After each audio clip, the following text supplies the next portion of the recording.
Il est 8h01. Et votre matinale info, c'est jusqu'à 9h avec Nico Saliagas. Vous partez travailler, vous êtes tranquille chez vous, vous vous réveillez. Voici le journal de David Decamp. Bonjour David. Bonjour Nikos, bonjour à tous. 3 titres à la une ce matin. Les choses avancent peut-être enfin. Des porte-paroles des Gilets jaunes seront reçus par le Premier ministre demain. Pendant ce temps-là, sur le terrain, les protestataires inventent de nouvelles formes de contestation. Une opération anti-TVA se prépare.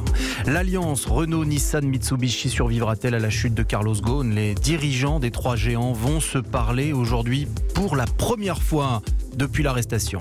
Le cas de Tariq Ramadan s'aggrave. Plusieurs anciennes élèves racontent des attouchements alors qu'elles étaient mineures. C'est ce que révèle un rapport d'enquêteurs. Europe 1 se les procurait.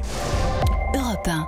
Édouard Philippe cherchait des interlocuteurs. Apparemment, il les a trouvés. Des porte-paroles des Gilets jaunes annoncent qu'ils seront reçus demain à Matignon à 14h, ce que les services du Premier ministre viennent de me confirmer. Le Premier ministre qui entame aujourd'hui une série de consultations. Sur le terrain, les Gilets jaunes réfléchissent comment faire évoluer leur mouvement. Depuis Saint-Brieuc, en Bretagne, ils lancent une opération inédite. Ils veulent convaincre les commerçants d'arrêter de prélever la TVA pendant tout le mois de décembre. C'est une information du correspondant d'Europe 1 dans l'Ouest, François Coulon. Écoutez son reportage. Les commerçants et artisans qui répondront à l'appel des Gilets jaunes vendront produits et prestations hors taxes, une TVA non collectée qui ne sera donc pas à régler à l'État. C'est le raisonnement des promoteurs de l'opération. Benoît Julou. Ils vont faire sur le mois de décembre une déclaration de TVA à zéro, ce qui fait qu'ils pourront déduire leur TVA. Sur beaucoup de caisses enregistreuses, on a la possibilité de faire des modifications à ce niveau-là. C'est complètement illégal? C'est pas du tout illégal de faire une déclaration de TVA à zéro si on n'a pas rentré de TVA. Pourquoi on reverserait quelque chose qu'on n'a pas encaissé? Vous n'avez pas peur de risquer lourd dans cette opération? Bien sûr que si, qu'on risque lourd. Aujourd'hui, il y a des commerçants et des artisans qui sont au bout du rouleau. Qu'est-ce qu'ils risquent? Plus rien. Si on a 10-15 000 commerçants artisans qui jouent le jeu derrière nous, de toute façon, l'État ne pourra jamais contrôler tous ces gens-là et aller vérifier les comptes de chacun. Top départ ce samedi 1er décembre. Hier, séquence recrutement par téléphone. Ça peut être frappant, en fait. Ouais. Vu la situation actuelle, il faut faire des choses qui frappent. Depuis 6 mois, moi j'ai 0. Tu te rends compte ce que ça peut apporter au peuple et aux citoyens? C'est hyper impactant pour l'État.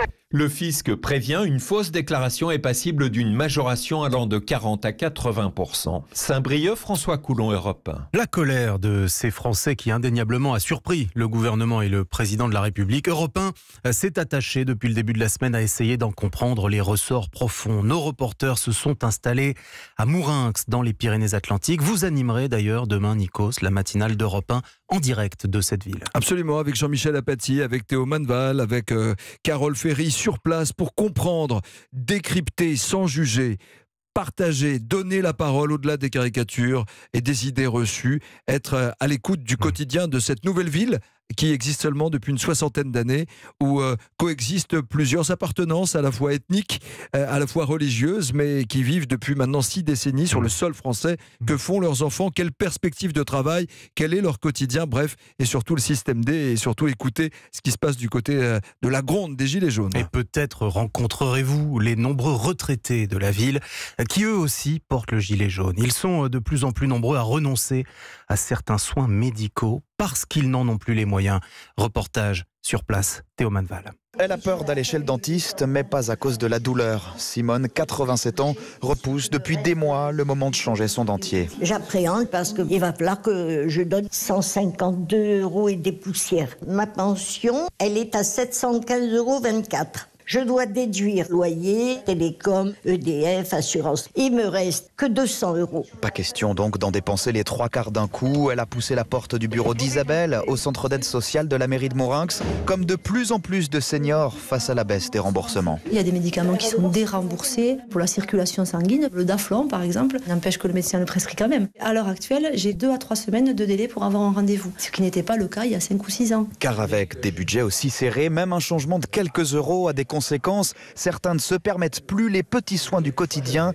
Lucien est infirmier depuis 71. Il soigne désormais certains patients gratuitement. Il y a même des gens qui ont du mal à manger les fins du mois. Ils sont juste avec du pain grillé qui date de 3 jours. On en est là. C'est bête, mais c'est comme ça. Pardon. Et ici, c'est encore l'entraide qui permet de relever les défis. À Mourinx, Théo Manval, Europe 1. Voilà des larmes qu'on ne voudrait pas diffuser, mais qui font partie du quotidien. Ça se passe à Mourinx. On sera demain sur place pour la matinale d'Europe 1. À 8h15, l'interview politique sera menée par Audrey Crespo-Mara et elle aura devant le micro d'Europe 1 Marine Le Pen. Europe 1, il est 8h06. Il ne s'était pas parlé depuis l'arrestation de Carlos Ghosn. Oui, vous faites référence aux dirigeants de Renault, de Nissan et de Mitsubishi.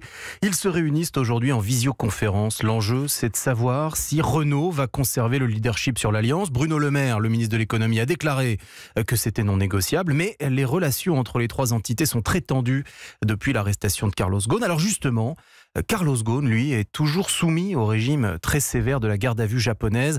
En France, très vite, l'idée d'une machination pour le piéger, pour le faire tomber, a été évoquée. Régis Arnaud, bonjour. Bonjour. Vous êtes notre correspondant au Japon. Cette idée d'une machination fait son chemin aussi chez vous, Régis, à Tokyo ? Alors beaucoup de Japonais parlent d'un coup d'État ou d'une opportunité, c'est-à-dire avoir utilisé des comportements délictueux ou peut-être pas pénalement répréhensibles, mais certainement moralement répréhensibles pour déclencher une crise qui aboutirait à la chute de Carlos Ghosn et à la reprise de pouvoir de Nissan sur son propre destin, oui. Alors, par ailleurs, Carlos Ghosn, lui, est toujours en garde à vue. On en sait un petit peu plus, à l'heure où on se parle, sur sa stratégie de défense, Régis ? On sait qu'il a commencé à constituer une équipe de défense très sérieuse avec un ancien procureur et avec un cabinet d'avocats d'affaires américains spécialistes de la défense des criminels en col blanc. Et par exemple, sur les accusations d'abus de biens sociaux, les maisons là, dont il aurait bénéficié, que sait-on de sa défense ? Le cabinet d'audit de Nissan aurait interrogé Nissan précisément sur ses achats et Nissan aurait répondu que ces achats étaient légitimes. Merci Régis Arnaud, vous étiez en direct de Tokyo. On verra si l'évolution de cette enquête aura un impact sur la réorganisation de l'Alliance. La suite du journal de David Doucan avec un nouveau rebondissement dans l'affaire Tariq Ramadan. Oui, les accusations viennent de Suisse où le théologien enseignait. Il est visé là-bas par une plainte pour viol, mais cela, nous le savions. Ce que nous vous révélons ce matin, c'est que plusieurs anciennes élèves témoignent d'attouchements alors qu'elles étaient mineures dans les années 90-2000. C'est ce que raconte un rapport d'enquêteurs suisses que s'est procuré Salomé Legrand du service police-justice d'Europe 1. Son comportement aurait pu alerter sa hiérarchie. Tous les témoignages recueillis par le rapport s'accordent sur un point. Tariq Ramadan aimait construire une relation particulière avec chacun de ses élèves, filles comme garçons, organisant des entretiens individuels et même des déjeuners en tête-à-tête hors de l'établissement. C'est lors d'un de ces rendez-vous que 3 femmes, à l'époque collégiennes, décrivent chacune la même scène. Des caresses imposées par Tariq Ramadan dans la voiture les menant au restaurant. 2 autres, la première adolescente, la seconde tout juste majeure à l'époque, ont eu des relations sexuelles consenties avec leurs professeurs, mais disent-elles sous son emprise.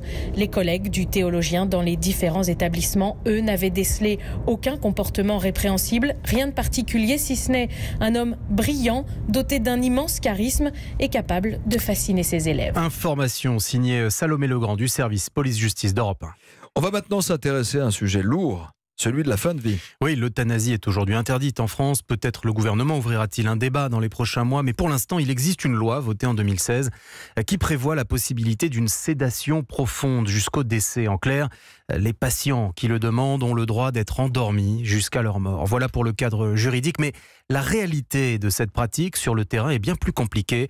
Écoutez les explications d'Ève Roger. C'est surtout la réticence des médecins qui fait obstacle à l'usage de la sédation profonde et continue dans les services hospitaliers, tout simplement parce que certains sont contre, explique Véronique Fournier, présidente du Centre national des soins palliatifs. Un certain nombre d'entre eux pensent que la bonne pratique dans l'accompagnement de la fin de vie, c'est d'accompagner les patients les yeux dans les yeux jusqu'au bout dans la relation et non pas dans la sédation. Et puis pour beaucoup d'entre eux, cette pratique qui consiste à endormir un patient jusqu'à la mort, eh bien c'est un geste ambigu qui flirte trop avec l'euthanasie, décrypte Claire Féqueté, spécialiste de chirurgie pédiatrique. Les médecins hésitent, refusent, acceptent à contre-cœur parce qu'ils sont toujours en train de se dire « Mon Dieu, je vais être accusé de faire une euthanasie ». Résultat, dans la pratique, pour ne pas être poursuivis, certains mettent en route la sédation très timidement, dit-elle, avec des doses insuffisantes, a constaté Pascal Gabzi, psychologue au CHU de Toulouse. J'ai vu des cas de personnes qui avaient demandé une sédation profonde et continue jusqu'au décès, en accord avec leur famille, durée à peu près 3 semaines, ce qui était